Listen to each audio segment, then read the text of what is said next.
Thanks for tuning in to the Charles Novell School of Music podcast, The Best Day Yet.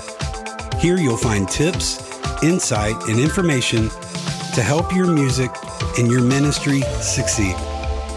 Whether you're a singer, a musician, or a songwriter, we want to help you where you are, but we also want to help you get to where you want to go. We believe that our talents are God's gift to us, but what we do with those are our gift back to God. Yesterday's information is important, but what we can learn today will make this the best day yet. Hey there, and happy Tuesday. It is Rob Novell with the CNS podcast, The Best Day Yet. Thank you for listening and tuning in today. I value your time. Your time is very important, and that you decided to take some of that to listen into today's podcast. I really do. I appreciate that. We do what we do to try to help people better improve their music and ultimately their ministry. We believe at the Charles Novell School of Music that an effective ministry is a polished ministry. So you taking time out of your schedule is very, very much appreciated. You taking time out of your schedule to improve what you do unto God, that's extremely appreciated. I want you to know that. Hey, so we are going to be talking about practice today, and very, very, very important word, a very misunderstood word, a very overlooked word, and at times, I think even a confusing word. So we're going to talk some things today. I already know we will not conclude what all I want to get through today. So this is probably going to be a part one of a multi-part series in practice. We did one of these early on, haven't circled back around to practice, but very, very important that we apply practice to what we do with our music. It's just vitally important. Hey, I want to remind everybody again, we have had a very, very busy past couple days with registrations coming in for CNS 23. And that excites me very, very much. I love getting to see these registrations come in because it just helps me get that much more excited for what we're planning and what we are doing now. This is literally a year-long process, the planning, the praying, the thinking, so we can offer the best CNS week that we can every year. We keep trying to raise the bar and do better, and I'm so excited about what's going to happen July 16th through the 22nd at CNS 23 at Murray State University in Murray, Kentucky. There is room for you, and we are saving a spot. So go right now to www.cnsmusic.com and navigate through the website. There is a link in a page called Fees and Registration, and that will allow you to sign up to be with us in July at Murray State University for CNS 23. Listen, in all seriousness, several of our teacher schedules are filling up. So if there's a specific instructor you would like to work with, we simply do this on a first come, first serve basis. Each teacher only has so many open slots to work with students. So the only fair way to do it is the earlier you register, the more guaranteed and that we can be in trying to accommodate your choice for an instructor. We do not have a week instructor on the schedule, so if you register and that teacher that you want is full, man, we're going to be able to place you with someone that's going to be able to do exactly what you need done. But at the same time, we like to accommodate requests. We have a spot on the registration form where you can request the instructor that you would like to have for the week. So again, the earlier you get that in, the more secure you can be in getting your choice. So again, July 16th through the 22nd at Murray State University in Murray, Kentucky. Our theme this year is Then to Now. And A lot of meaning with that. But just here recently, I just really believe God is dealing with me and speaking to me that spiritually, a lot of what we're experiencing as we're seeing revival just sweep across our country, and absolutely love what I'm seeing with the move of God that is happening. I believe that that same spirit that we knew and we grew up, it's not gone, it's still here. And I believe that some things that we experienced in the past, God is ready to let us revisit. So then to now, there's a lot of different meanings there. But here recently, God's just really been challenging me. I believe CNS 23, yes, we are a music school, but y'all, we are so much more. It's a place to come and learn music, obviously. It's a place to come and get encouraged. It's a place to come and be motivated. It's a place to come and be spiritually fed and uplifted through the week. And it's a place to find your call. And it is a place that you're definitely going to find family. We have a community, a family at CNS, and we have room to add you to this big old crazy family. So come on, what you waiting on? All right, so today we're talking practice. And again, I believe that this can be a subject. I know, man, I've had many diverse conversations with people over this topic over the years. There are some that believe that a certain thing that they do does not require practice. I've seen it. I've run into this with songwriting. I've had people tell me, you can't practice songwriting. My songs come divinely inspired from God. He wakes me up at 2:38 in the morning, and all I have to write on is a tissue beside my bed. And, I'm just going to be honest. I've heard some of those songs, and here's my logic.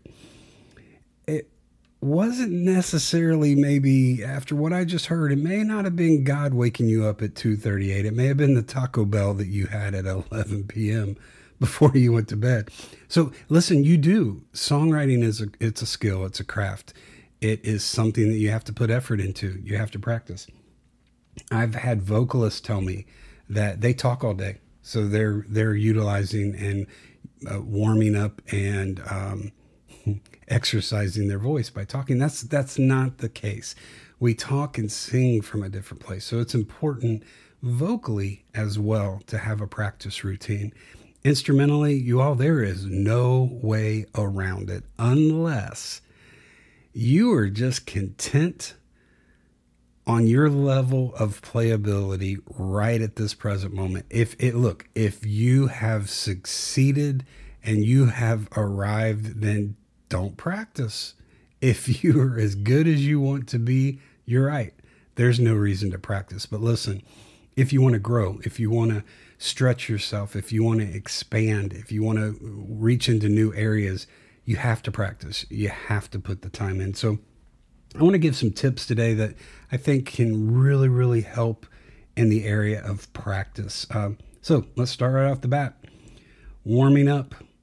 As with anything physical, with any physical activity, I am an avid sports fan and I love attending games. If you show up to a sporting event early, you're going to see that team on the field or on the floor warming up, stretching, exercising, taking shots, kicking field goals, catching balls, throwing balls. You're going to see those athletes warming up. Why?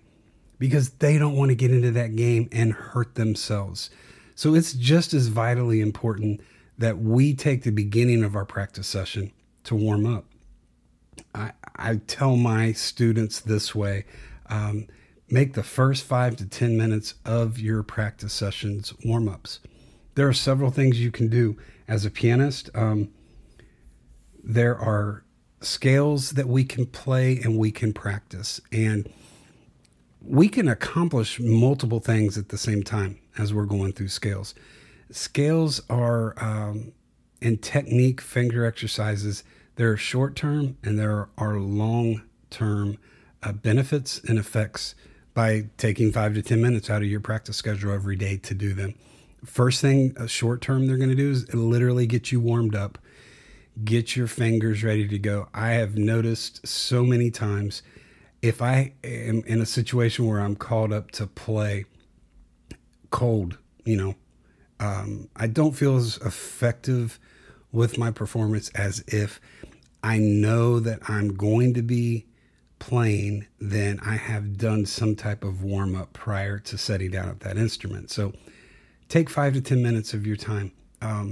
Instrumentalists, we can do scales. We can do finger exercises.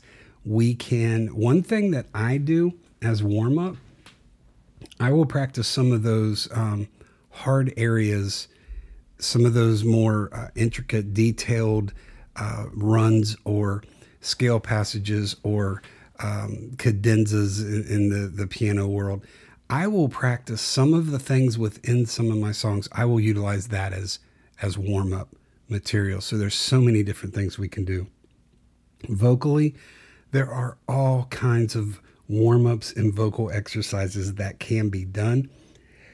I am making a note to self right now. We need to do a podcast on vocal warm-up and give you all some tips and suggestions. One thing that we have within the CNS teaching series is we have warm-up CDs that you can, for every vocal part, alto, tenor, soprano, bass, baritone, lead. We have CDs that you can pop into your car, pop into your computer, wherever you have access to a CD player, and you can use these to warm up. They are simple scales and warm-up exercises that can get your voice warmed up and ready to go. You can contact us at www.cnsmusic.com, and we can gladly get a warm-up CD in your hand. We have them available digitally for digital download as well, if you would like just to go ahead and put them on your phone or your device and work them that way. So find some type of warm-up routine. Number 2, I think what's really important. So in our kitchen of our home, there's a doorway between our kitchen and our dining room.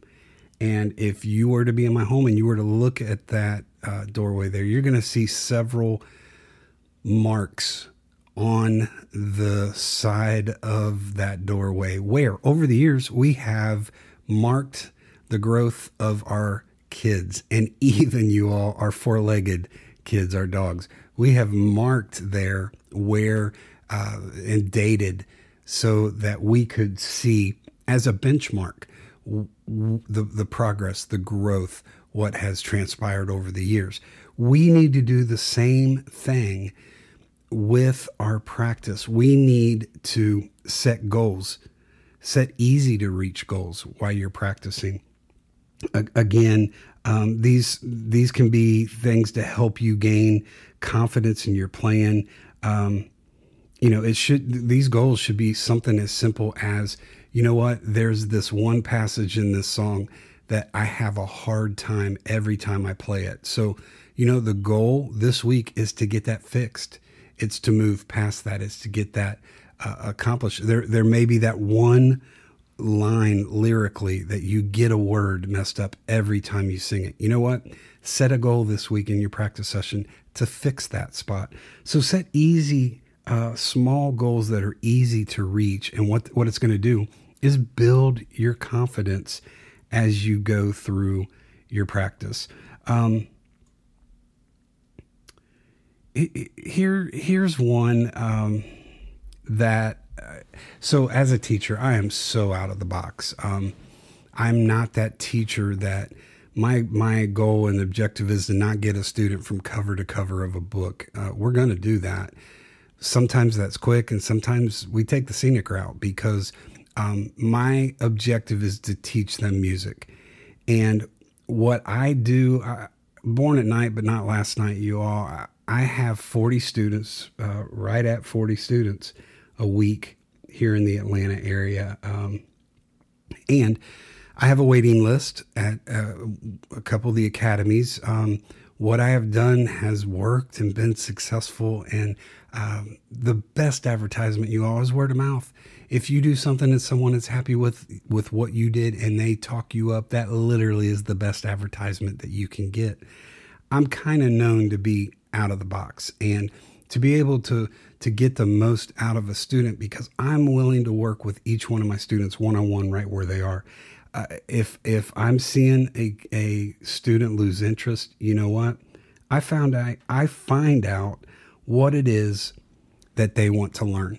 So part of my weekly routine with my students is they are working on material that I need as an educator, as a teacher, as someone trying to progress them forward. They are working on things that I need them to work on, but I'm also allowing them to work on things that they want to work on. And here's the difference. In your practice time, if you work on music that you like and that you enjoy, you're going to start to see progress in this area of practice.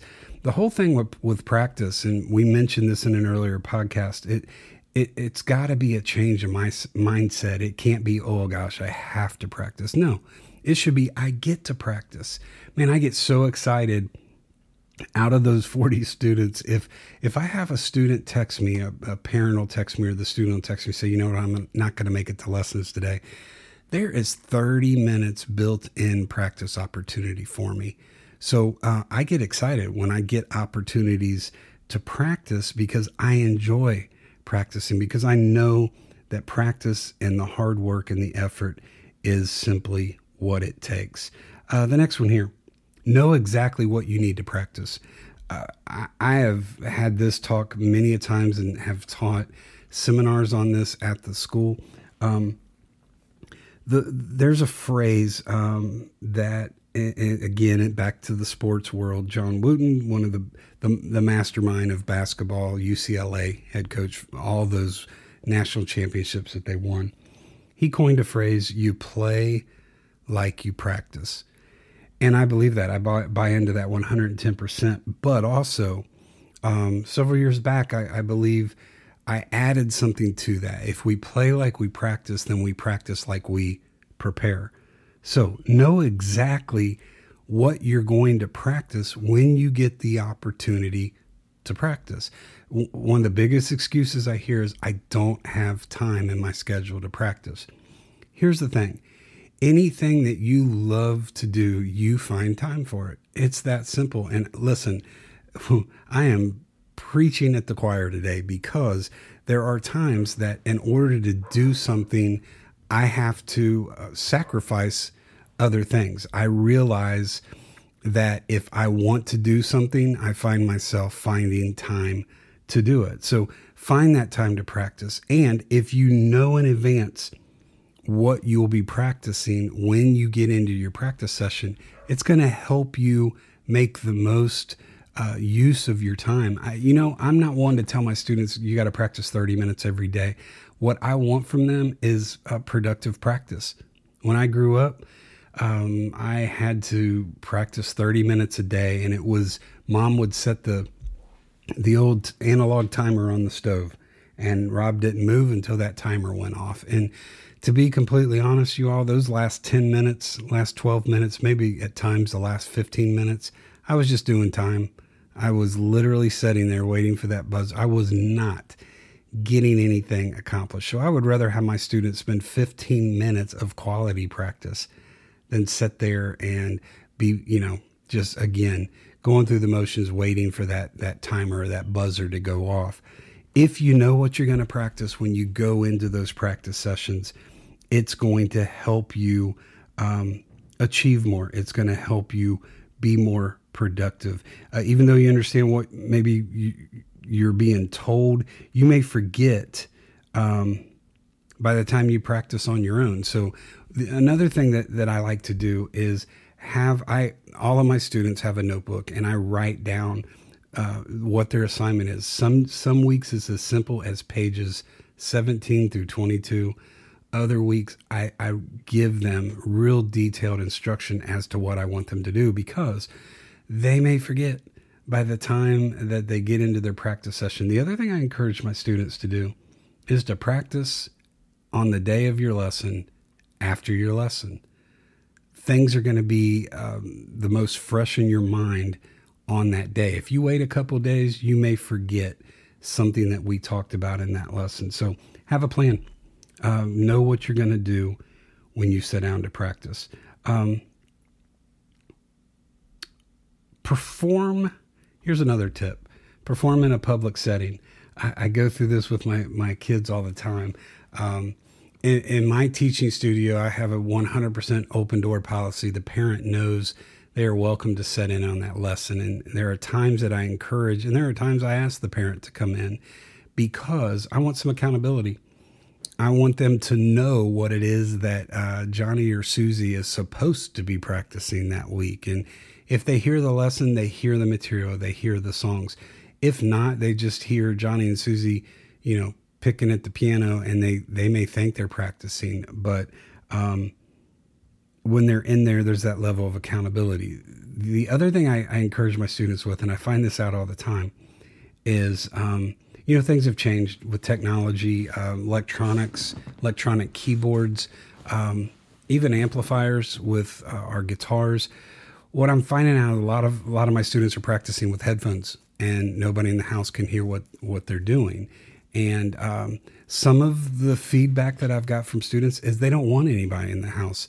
There's a little bit of lack of confidence,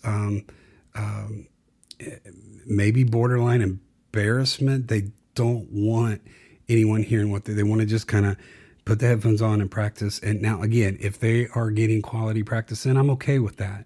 But one of the best ways to practice is to allow other people to hear you. Practice where someone in the house can hear you, because it will cause you to focus in on your practice and try to do the best that you can do from a standpoint of someone is listening and you want to put your best foot forward. Next thing, when you're practicing, this is just our human nature. We're going to be our own worst critics, and I get that. Rob is the worst. I'll do something. I'll be like, man, that's just horrible. Is there time for me to find a new path in life, a new career? I mean, there's times I'm very, very hard on myself, and I've had to come to understand this. There's a thin line between constructive and destructive criticism. You want to build yourself up. The word itself, the Bible tells us that there's power in our tongue. We need to speak positive things over our life.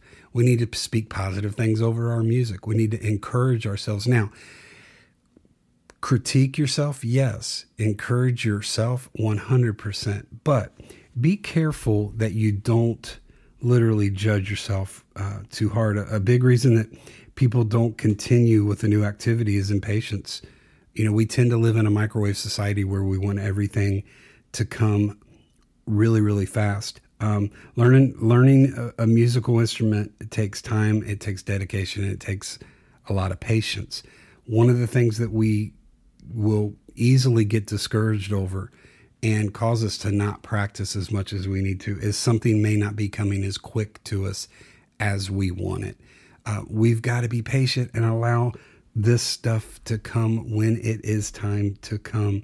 There's reasons that college music piano majors only have 2 or 3 pieces for the entire semester, because that's the length of time that it's going to take to get them down. I have 3 areas that I talk about with my students with one particular song.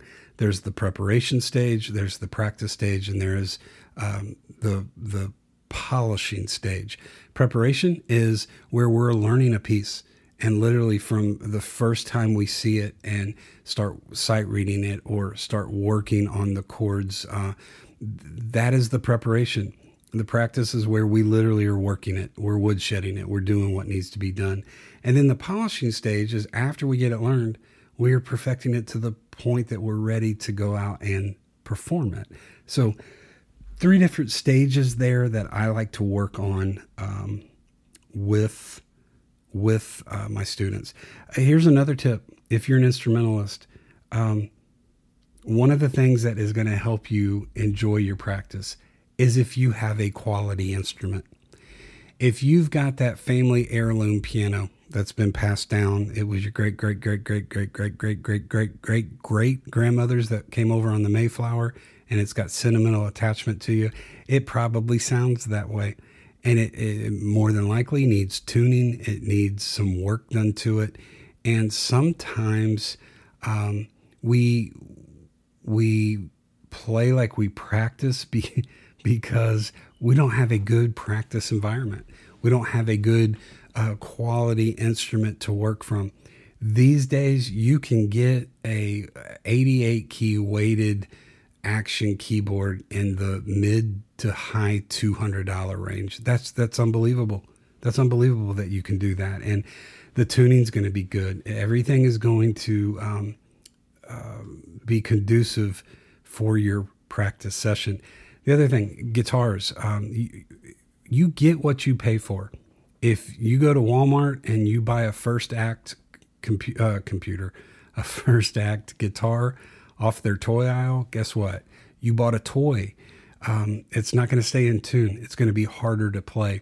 If you get a good quality instrument and you have it professionally set up, then it's going to motivate you to want to play that instrument more. And in order to play it, you would have to practice it.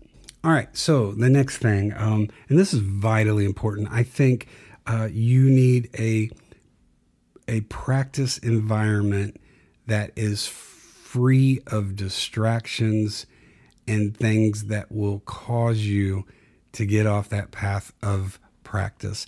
I practice in several different places. Again, I teach, so I have a couple different private teaching studios that I'm in. They're equipped with guitars and pianos and bass guitars, and everything that I need to teach is right there if I get a break and I want to practice. At my home, I practice in my studio, and my studio is in the basement of my home. I thank Jen several years ago for allowing me the space to do what I love to do, and that means bringing clients and artists into our home to help them with their recording and their ministry. And I thanked her a while back. I said, thank you for, giving me the basement to do what I do. And she's like, it's perfectly fine. Just stay there. Leave the other 2 floors to me. Okay. She has spoken. So when I'm coming down the steps into my studio, I have a sign and it says, this is my happy place. And I see that. And right off the bat, when I see that, that motivates me and encourages me to realize that what I'm getting ready to do, here's the thing, something that you love, you should not endure it. If you truly love it, you enjoy the opportunity to do it. So my practice time, when I walk into my studio, there's that sign reminding me that I'm entering my happy place. So have a space that's free of distractions. I don't have a working TV in my studio. Now, it is 2023 and I can find anything I want to watch on the computer in the studio or on my phone or on an iPad that may be sitting on a music stand. But I don't have that stuff on when I am practicing because it's going to squirrel. It's going to take my attention off of what I'm trying to focus on. So remove distractions. I shut my phone down when I'm practicing. I turn the alerts off. I turn the ringers off. I want to focus in on my practice time. So find a safe space, a place that you're comfortable in, and that is relatively free of distraction. All right, play and sing along with pre-recorded music. I look back at my early childhood and have had so many memories over the year of how I learned to do what I do. And it started sitting in my bedroom on the floor with an instrument and a record player, watching that record spin and trying my best to figure out what was happening and playing along with it. I still do that to this day. A lot of times I will spend practice sessions digging into new techniques, new styles of music, things that are foreign to me, that helps push me, helps stretch me as a musician. I have learned this. When I work on a style that may not certainly be something that I do on a normal basis, it helps me learn a new technique that then I can take in and apply Rob's plan and to what I do. So play and sing along with pre-recorded music. A lot of these things, and let's maybe mention this right here. These can be segments that you do during your one practice routine, or take a day out of your practice schedule to just do this right here. Just work with pre-recorded music that you like, songs that you enjoy singing. Study, listen intently to what is going on. What is that artist doing? How are they achieving what you're hearing? And then mimic that. Try to reproduce that. And so singing along with some of your favorite music is absolutely one of the best things you could do. My dad would do this. There was a couple practice sessions that I definitely remember where we were working on something, and he stopped and said, hey, Robbie, go get your boombox and bring your favorite cassette and bring it back in here. So I would leave the room. I'd go get those things. I'd come back. He'd say, okay, now set it on top of you on the piano, put the tape in, hit play, and turn it up as loud as you want it. And what he was trying to do was get me to focus. And then he would say, now play your song.